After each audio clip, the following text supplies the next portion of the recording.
It's time. The moment you've all been waiting for. The bug types are back.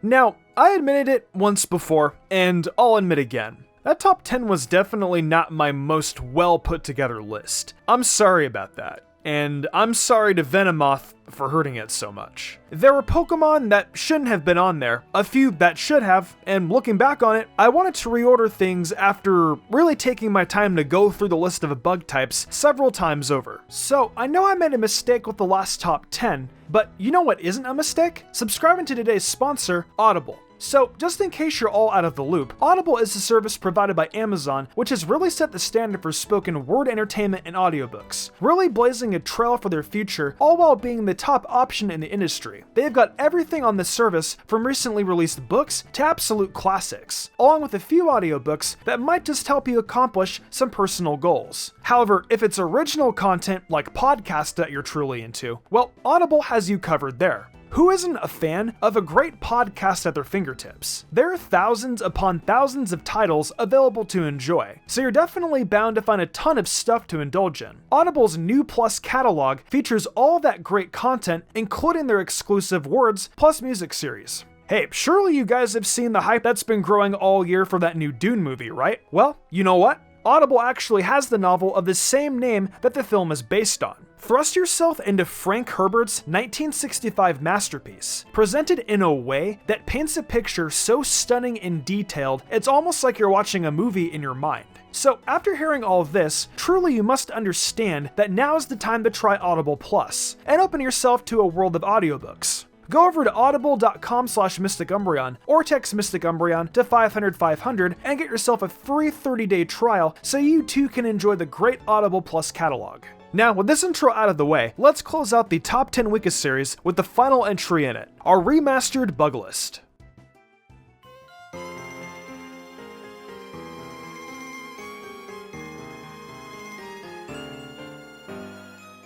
So, opening up this list is a Pokemon that wasn't on it last time, but after all my in-depth research, I now know I couldn't ignore it. Perhaps because of how much I love this thing, I overlooked it. We've got Butterfree here opening the list. It's just not good enough to go unspoken about in this video. And when we did the flying type list, I knew it would have to be featured here. But it hurts me nonetheless. Butterfree got a lot of love in the new games with the Gigantamax form, but that sort of thing wasn't enough to spare it from being a bad Pokemon competitively. Its stats sucks majorly as it has 90 and 80 in both special stats, 70 speed, and horrid everything else. Its tinted lens ability doesn't save it as much as it does Venomoth, and Compound Eyes is really only helping what? Hurricane? Now, it does have access to heavy-duty boots, being in Sword and Shield, so that is something that helps it out big time, as defensively, it needs all the help it can get. Access to Quiver Dance is really nice, but the setup on Butterfree hardly makes it a contender for a good team.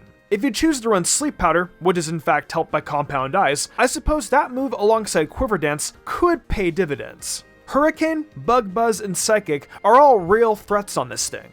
But really, Butterfree is at its best if made the setup early on. If you can't do that, or if you run into one of the many checks for Butterfree, it's just going to fall to the wayside like most of the Pokemon on this list. At the very least, my favorite bug type can rest knowing it's better than everything else today.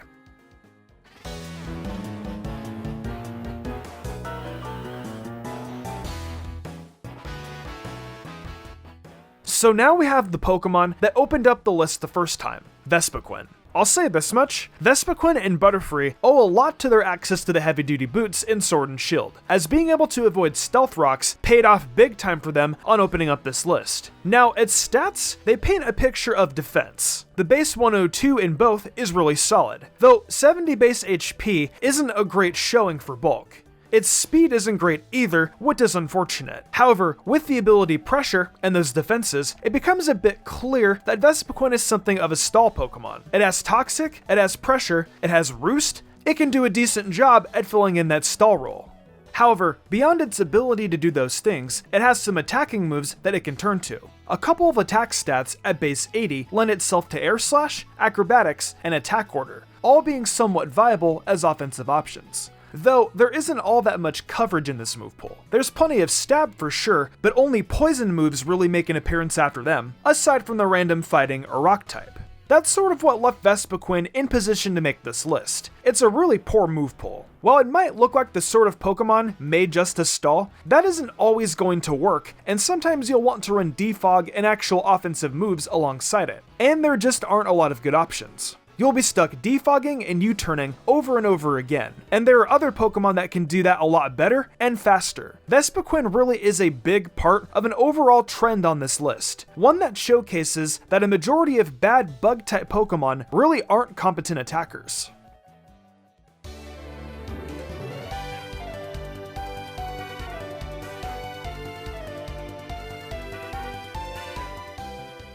So if you recall the original list, you'll know Frostmoth came in as the second worst bug type. Well, guess what? It isn't. It's actually only the 8th worst. Kind of. I guess you Snom fans are finally getting what you want. I'm showing Frostmoth some respect by giving it credit where credit is due. Its special attack is great, one of the highest for a bug type at base 125. It has decent special defense too at base 90. And I should point out that its hidden ability is Ice Scales. This ability will lower the damage done by special attacking moves, and that plays well with the special defense stat. So with those good stats and a nice complementing ability, it makes sense it is at number 8 instead of number 2. Well, the easy answer is its speed and typing. Rock types and fire types will have a field day against Frostmoth, and it can do so little to stop them. You can throw on heavy-duty boots to avoid any damage from stealth rocks, but there will be no item that stops a Flare Blitz from Darmanitan from causing destruction, or any Pokemon using Rock Slide or Stone Edge. Its access to Quiver Dance is great, as is having Hurricane and Dazzling Gleam.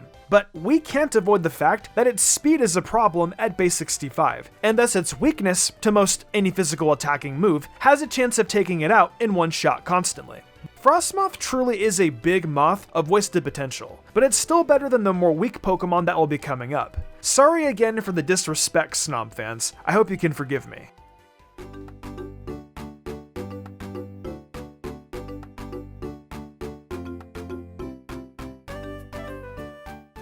So, just outside the top 6, I grouped 2 familiar Pokemon together, as it felt right to spend time talking about these Pokemon in one entry as opposed to separately. They both come from the same evolutionary line and are pretty similar for the most part. I'm talking Beautifly and Dustox, the king and queen of Petalburg Woods. I basically have to put them together because their stat layouts are practically the same. The only difference here is Dustox is more on the defensive end, while Beautifly is an attacker. They're two sides of the same coin, so let's just talk about them together. So 90 special defense on Dustox and essentially no attack stats. Then 100 special attack on Beautifly and a big lack in defenses. What is the better of the two here? Well, I'd guess it would have to be Dustox, because at the very least, its odds of surviving for more than one turn are better. It has a better typing too. Flying and Bug is quite a bit worse than Bug and Poison, which offers more resistances and less weaknesses. Both of these things have 65 base speed, so neither are outspeeding much of anything. And you guys know how much I don't enjoy these Pokemon. I like Dustox's design, but competitively no. Now, offensively, like I said, Beautifly is the better Pokemon.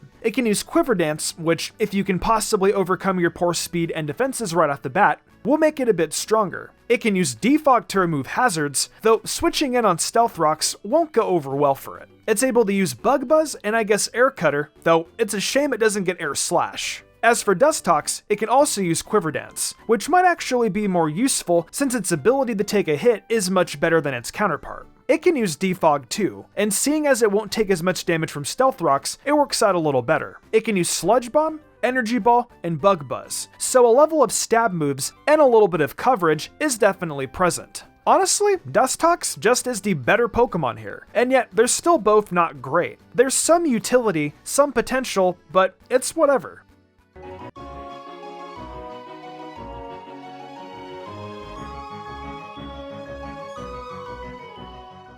Alright, so the next Pokemon is actually the weakest poison Pokemon, Aryados. Lucky for it, there's enough here that it gets to sit just outside the top 5. This thing gives off the illusion of being some sort of perfect lead with access to Sticky Web and Toxic Spikes and all that, but boy could that not be further from the case. Take a look at these stats and notice how Aryados lacks the one thing that a good lead needs to set up hazards: decent speed. Its speed is by far its worst stat, and that's not good. It's really a mediocre attacker as well, relying on its ability Swarm to kick in so it can hit hard with Mega Horn, which is honestly the only good attacking move it has. I guess it has Poison Jab and Sucker Punch, but they're really not the kind of moves that are gonna do all that much for Aryados in a battle. The only thing that it's truly and good for is that hazard setup roll. And it's just so bad at that, and so outclassed by other Pokemon at the bottom of the barrel. It's honestly quite embarrassing. What sets Aryados apart from the next Pokemon is that at least it does have access to utility and an attack it can use.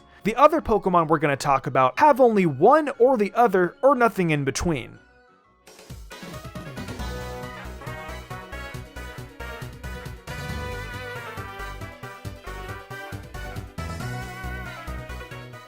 So here is our duo starting off our top 5. Once again, a couple of Hoenn Pokemon. It's Volbeat and Ilomise this time, and I'm sure these two are favorites of one of you guys watching the video right now, so I'll be on the lookout for the comment defending them majorly. So essentially the two have the same stat layout, just one is a physical attacker and the other a special attacker. That's simple enough. Neither one is particularly good, though if nothing else, they're at least consistent. I will say though, a big redeeming factor here is both Pokemon have Prankster, and also access to Thunder Wave. I'd say those are really the only thing they're good for. Paralyzing a Pokemon and hoping hacks can keep them alive for a bit. The other abilities are rather inconsequential, so let's look at the moves now.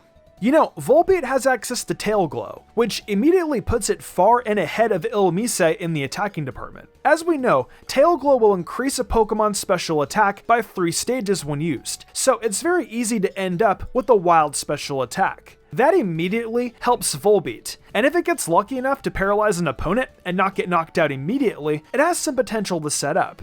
Now, there is truly a lot of reliance here on that Prankster ability, and thus Dark types have nothing to fear. But it's really something. Both Pokemon have moves like Bug Buzz, Shadow Ball, and Dazzling Gleam in their sets, which they can take advantage of. But all in all, they don't stack up well when they have to rely on hacks to get by. Plus, I mean, even with Tail Glow, Volbeat still isn't really set up stats-wise to be a special attacker. It'd be a much better move on Ilomise. I digress though. There isn't much more to say about either of these other Pokemon. Welcome to the top 5, folks. It's just sickeningly bad for the foreseeable future.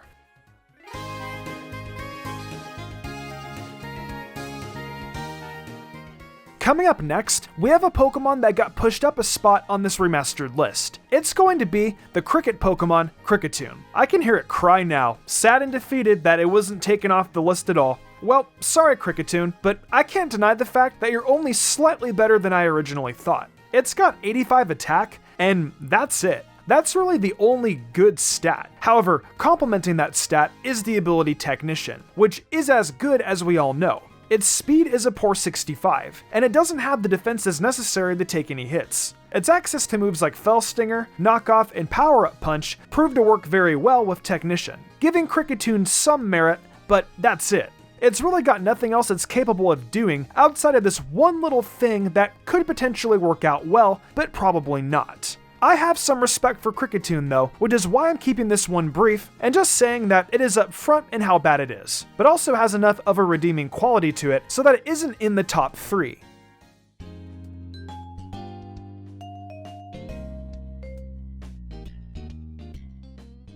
Well, we've talked about so many flying bug types already, so why not one more? Ladian is the worst of the group, falling under those typings. Its stats are harsh, with the exception of its special defense. I mean, it really is bad, having only 110 special defense and 80 speed, and then not a single stat over 55. Its abilities, Swarm and Early Bird, are pretty bad. But the hidden ability Iron Fist at least offers something offensively that can probably be used to some sort of degree of success. I really doubt it though, because at the end of the day, 35 physical attack and 55 special attack don't exactly equate to any sort of power. When we look at the move pool on this thing, we see Bug Buzz and Air Slash, which are at least making use of its better attack stat. But those are really the only good moves it has that are special. It has a ton of coverage like the Elemental Punches, Drain Punch, and Knockoff, but even with Iron Fist, how strong can you really expect this 35 base attack Pokemon to be? I'll tell you, not very. it does have access to defog like many of the other bugs we've talked about already, but once again, this thing isn't in Sword and Shield, so it doesn't get the heavy-duty boots and will be destroyed by stealth rocks. Again, I'm a bit flabbergasted with how bad it is. So we have to figure the next two are really, really bad.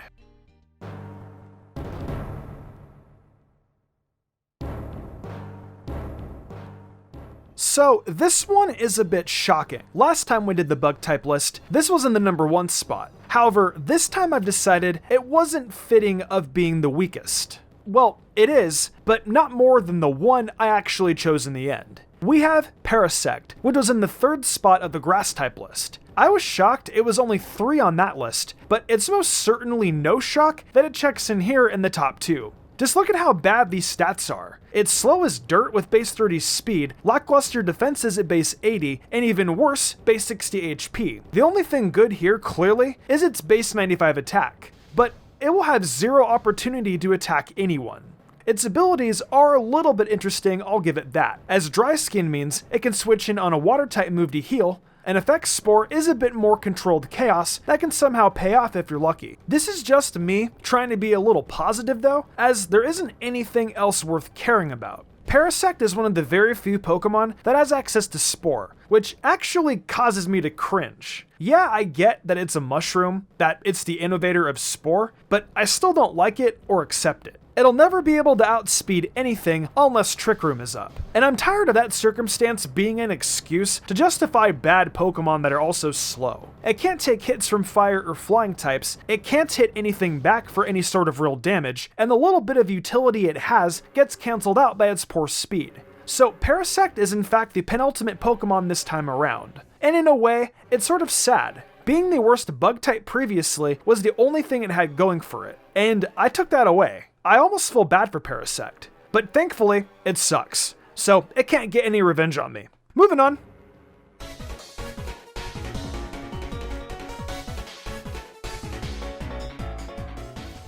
Okay, so last time, this Pokemon that is number 1 was actually clocked in at number 4. When I look back on it now, boy did I get that one wrong.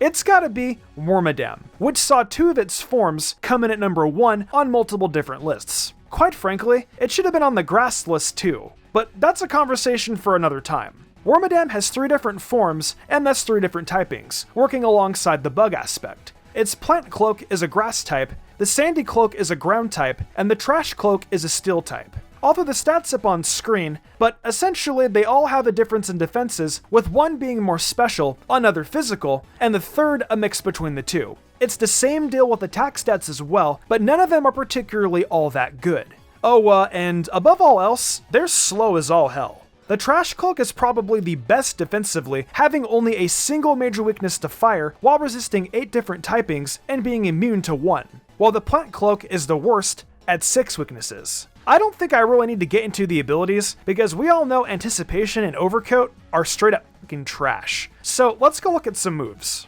Oh, would you look at that? There are no moves. They might all have access to Quiver Dance, but honestly, none of their move pools work well with that. The Trash Cloak gets access to Iron Head, the Sandy Cloak can use Earthquake, and the Plant Cloak can use Leaf Storm. So if you're not sold on this thing being number 1 just because of a few good moves, consider this. I can confidently put them here because they have no speed, and even with their defenses, they can still be absolutely hammered by a fire type move, hurt by stealth rocks, and they're all easily outclassed by Mothim. At the very least, there's something to be said about the Trash Cloak's ability to take hits, and the Sandy Cloak as well, but that's it. These things suck big time, and they for sure belong at the number 1 spot on this list.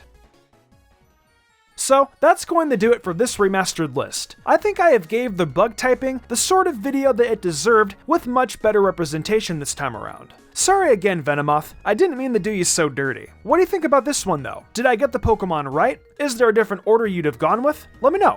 We finally reached the end of this series though. Sort of. Be on the lookout for one last video connected to these lists coming soon. I'm sure you'll love it. Hey, welcome to my new outro. A big thank you to everyone for watching the video. I want to give a huge thanks to my phenomenal team, and for the amazing art done each week by Danny the Demon. I couldn't do all this without them. If y'all enjoyed the video and want to see more content like this, be sure to leave a like, subscribe, and hit that notification bell. Be sure to leave a comment too, it really helps us out. I have a brand new TikTok for Mystic Umbreon, and I've got a goal to get 10k followers over there. If we can hit that goal, I'm going to pick a random video suggested to me by you guys and do it. So go over there and leave a follow.